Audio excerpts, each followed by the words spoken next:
নমস্কার, আপনারা দেখছেন নিউজ নোভা বাংলা। আজকের গুরুত্বপূর্ণ বিশ্লেষণ।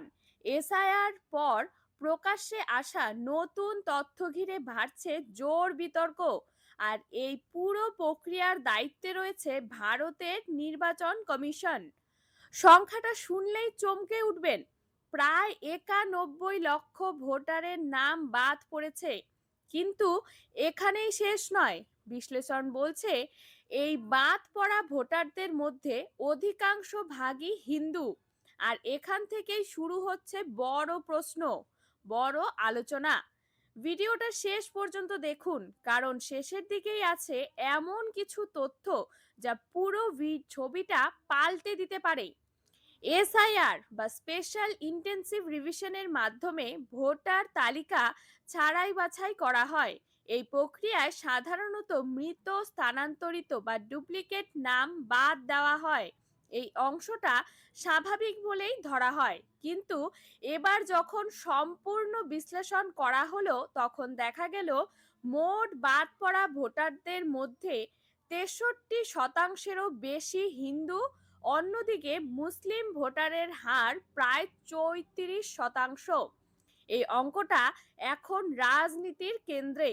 শাসক দল তৃণমূল কংগ্রেস অনেক আগে থেকেই অভিযোগ করেছিলেন এই প্রক্রিয়ায় শুধু মুসলিম নয়, হিন্দুদেরও বড় ক্ষতি হবে।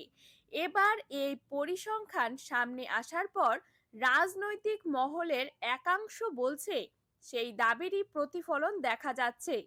অন্যদিকে ভারতীয় জনতা পার্টির এই তথ্য নিয়েই প্রশ্ন তুলছে।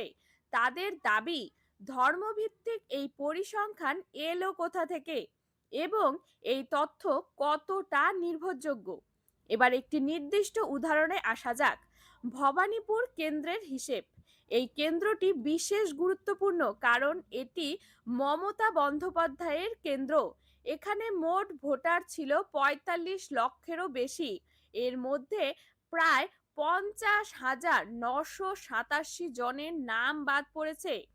এই বাদ পড়া ভোটারদের মধ্যে হিন্দু প্রায় 37,000-এরও বেশি, মুসলিম প্রায় 12,000-এর মতো। এখানেই শেষ নয়, মৃত ও স্থানান্তরিত ভোটারদের মধ্যে হিন্দুদের সংখ্যা বেশি। চূড়ান্ত তালিকায় বাদ পড়াদের মধ্যেও একই চিত্র, অর্থাৎ একাধিক স্তরে দেখা যাচ্ছে হিন্দু ভোটারদের নাম বাদ পড়ার হার তুলনামূলক বেশি। এখন প্রশ্ন হচ্ছে, কেন এমন হচ্ছে? বিশেষজ্ঞদের একাংশ বলছে এর পেছনে কয়েকটি কারণ হতে পারে। প্রথমত, অনেক ক্ষেত্রে দীর্ঘদিন ধরে আপডেট না হওয়া তথ্য। দ্বিতীয়ত, স্থানান্তরের পর ঠিকমতো তথ্য পরিবর্তন না করা। তৃতীয়ত, যাচাই প্রক্রিয়ার ত্রুটি বা অসামঞ্জস্য। আরও একটি গুরুত্বপূর্ণ দাবি উঠে আসছে। বাদ পড়া হিন্দু ভোটারদের মধ্যে অনেকেই মতুয়া সম্প্রদায়ের, যারা প্রায়ই স্থানান্তরিত হন বা নথিপত্র সংক্রান্ত সমস্যায় পড়েন। এবার আসা যাক বড় অঙ্কের দিকে। প্রথম ধাপে প্রায় 58 লক্ষ ভোটারের নাম বাদ পড়েছিল। তার মধ্যে প্রায় 44 লক্ষই ছিল হিন্দু। মুসলিম ছিল প্রায় 13 লক্ষেরও কিছু বেশি। এরপর বিচারাধীন প্রায় 60 লক্ষ নামের মধ্যে 32 লক্ষ বৈধ বলে দাবা ধরা হয়েছে। এরা প্রায় 27 লক্ষ নাম বাদ গেছে।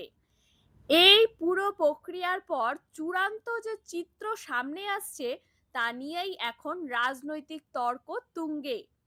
একদিকে দাবি করা হচ্ছে এই প্রক্রিয়া নিরপেক্ষ নয়, অন্যদিকে বলা হয়েছে এটা সম্পূর্ণ প্রশাসনিক যাচাই, এখানে কোনো ধর্মীয় বিষয় নেই। কিন্তু সাধারণ মানুষের জন্য সবচেয়ে বড় বিষয়টা কি? আপনার নাম আছে তো?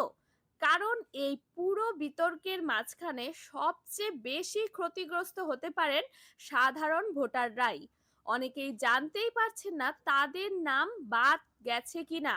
শেষ মুহূর্তে গিয়ে ধরা পড়ছে সমস্যা।